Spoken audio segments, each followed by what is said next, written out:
L'ange du Seigneur porta l'annonce à Marie, et elle conçut du Saint-Esprit. Je vous salue Marie, pleine de grâce, le Seigneur est avec vous. Vous êtes bénie entre toutes les femmes, et Jésus, le fruit de vos entrailles, est béni. Sainte Marie, Mère de Dieu, priez pour nous pauvres pécheurs, maintenant et à l'heure de notre mort. Amen. Voici la servante du Seigneur, qu'il me soit fait selon votre parole.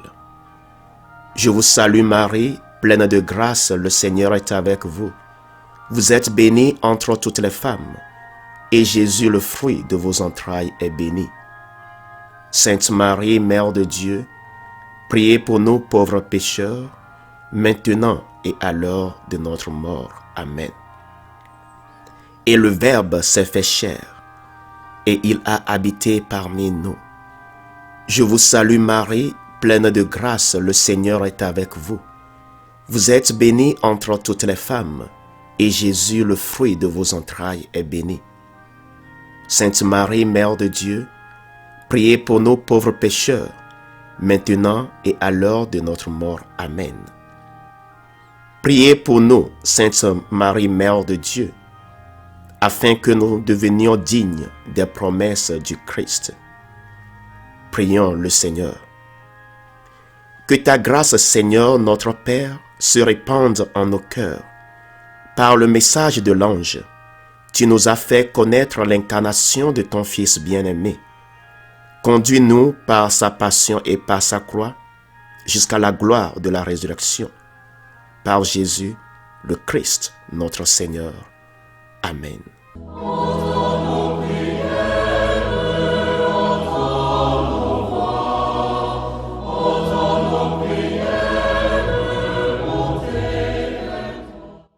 Seigneur, dans le silence de ce jour naissant, je viens te demander la paix, la sagesse, la force.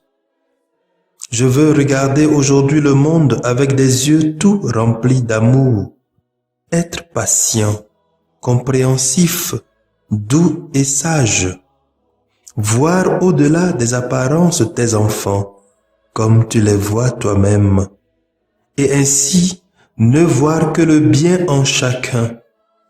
Ferme mes oreilles à toute calomnie, garde ma langue de toute malveillance, que seules les pensées qui bénissent demeurent en mon esprit.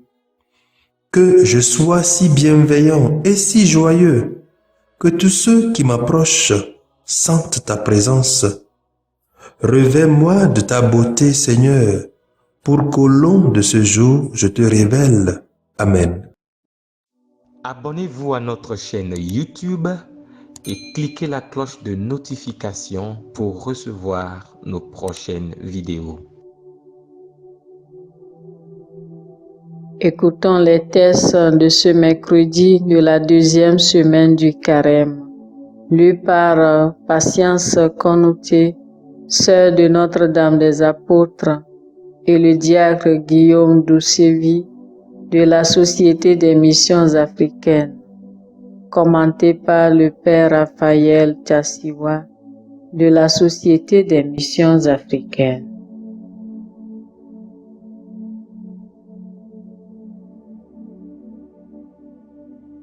Lecture du livre du prophète Jérémie, au chapitre 18, versets 18 à 20. Mes ennemis ont dit, allons, montons un complot contre Jérémie. La loi ne va pas disparaître par manque de prêtres, ni le conseil par manque de sages, ni la parole par manque de prophètes. Allons, attaquons-le par notre langue, ne faisons pas attention à toutes ces paroles. Mais toi, Seigneur, fais attention à moi. Écoute ce que disent mes adversaires. Comment peut-on rendre le mal pour le bien? Ils ont creusé une fosse pour me perdre. Souviens-toi que je me suis tenu en ta présence pour te parler en leur faveur. pour détourner d'eux ta colère. Parole du Seigneur, nous rendons grâce à Dieu.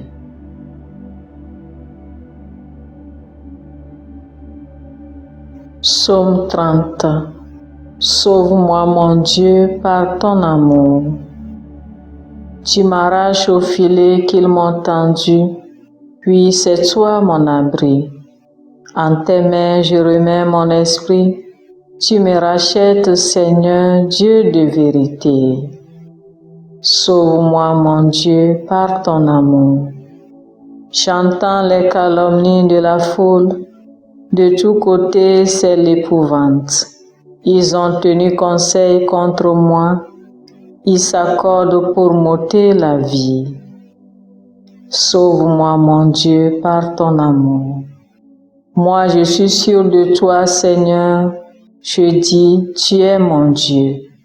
Mes jours sont dans ta main, délivre-moi des mains hostiles qui s'acharnent.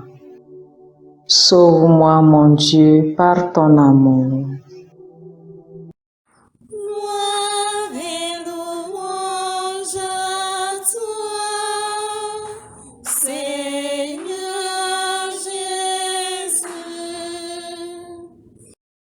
Moi, je suis la lumière du monde, dit le Seigneur. Celui qui me suit aura la lumière de la vie.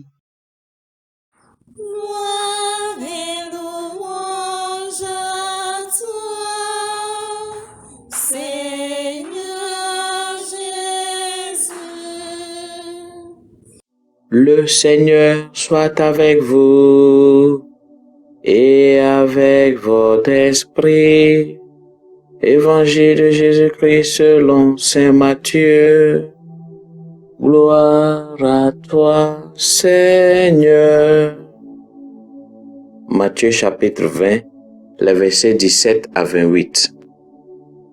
En ce temps-là, Jésus montant à Jérusalem, prit à part les 12 disciples et en chemin il leur dit: Voici que nous montons à Jérusalem. Le Fils de l'homme sera livré aux grands prêtres et aux scribes. Ils le condamneront à mort et le livreront aux nations païennes pour qu'elles se moquent de lui, le flagellent et le crucifient. Le troisième jour, il ressuscitera. Alors la mère des fils de Zébédée s'approcha de Jésus avec ses fils Jacques et Jean, et elle se prosterna pour lui faire une demande. Jésus lui dit: Que veux-tu? Elle répondit: Ordonne que mes 2 fils que voici siègent, l'un à ta droite et l'autre à ta gauche, dans ton royaume. Jésus répondit: Vous ne savez pas ce que vous demandez. Pouvez-vous boire la coupe que je vais boire? Ils lui disent: Nous le pouvons. Il leur dit: Ma coupe, vous la boirez. Quant à siéger à ma droite et à ma gauche, ce n'est pas à moi de l'accorder. Il y a ceux pour qui cela est préparé par mon Père. Les 10 autres qui avaient entendu s'indignèrent contre les 2 frères. Jésus les appela et dit: Vous le savez, les chefs des nations les commandent en maîtres, et les grands font sentir leur pouvoir. Parmi vous, il ne devra pas en être ainsi. Celui qui veut devenir grand parmi vous sera votre serviteur, et celui qui veut être parmi vous le premier sera votre esclave. Ainsi, le Fils de l'homme n'est pas venu pour être servi, mais pour servir et donner sa vie en rançon pour la multitude. Acclamons la parole de Dieu. Louange à toi, Seigneur Jésus.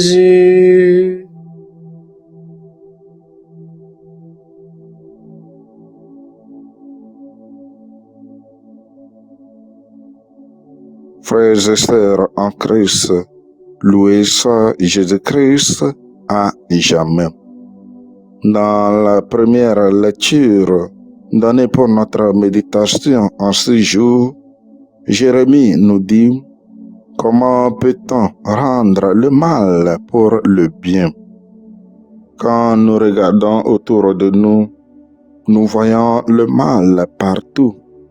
Bien souvent, nous avons l'impression que celui qui fait le mal prospère.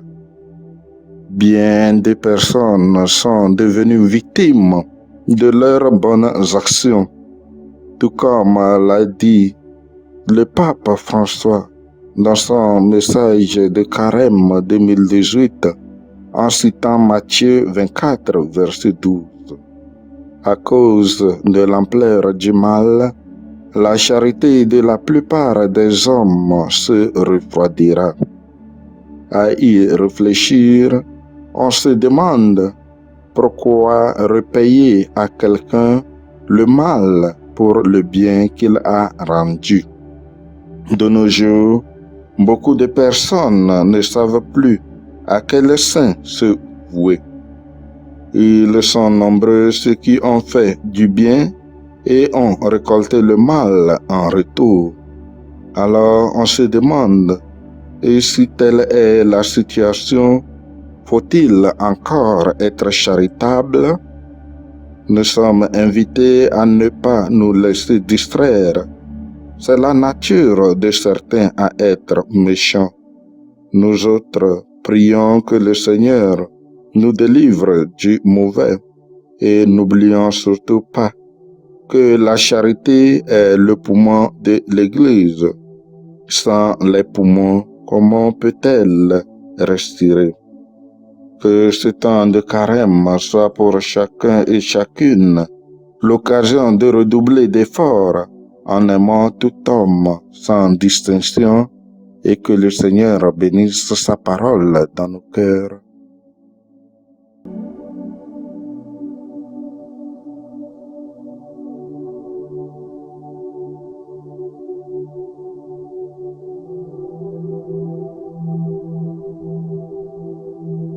Que le Seigneur Tout-Puissant et Miséricordieux nous bénisse et nous garde, le Père, le Fils et le Saint-Esprit.